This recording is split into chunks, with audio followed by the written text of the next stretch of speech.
پاکستان کا پہلا satellite mission چاند پر بھیجنے کی تیاریاں مکمل کر لی گئی ہیں۔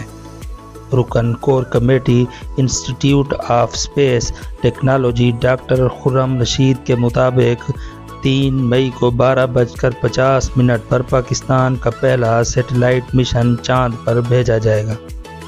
ڈاکٹر خرم خورشید نے کہا کہ یہ مشن چین کے ہینان اسپیس لانچ سائٹ سے اسپیس میں بھیجا جائے گا۔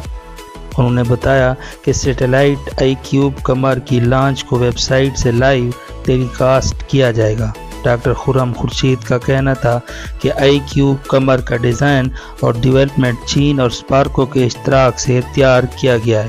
کہنا تھا کہ چاند کی تصاویر بنانے کے لیے آئی کیوب قمر میں 2 کیمرے نصب ہیں۔ کیوب سیٹ جسے اسپارکو اور چینی ماہرین نے ڈیزائن کیا ہے سائنسی تجربات کرے گا اور چاند کی سطح پر ڈیٹا اکٹھا کرے گا۔ چانگ ایچ 6 قمری پروب چاند کے قطب جنوبی کا مطالعہ کرے گا اور پانی کی برف کی تلاش کرے گا۔ Long march 5 rocket CubeSat اور چانگ ای 6 قمر تحقیقات کو خلا میں لے جائے گا جو چاند اور اس سے باہر پے لوڈ لے جانے کی صلاحیت کا مظاہرہ کرے گا۔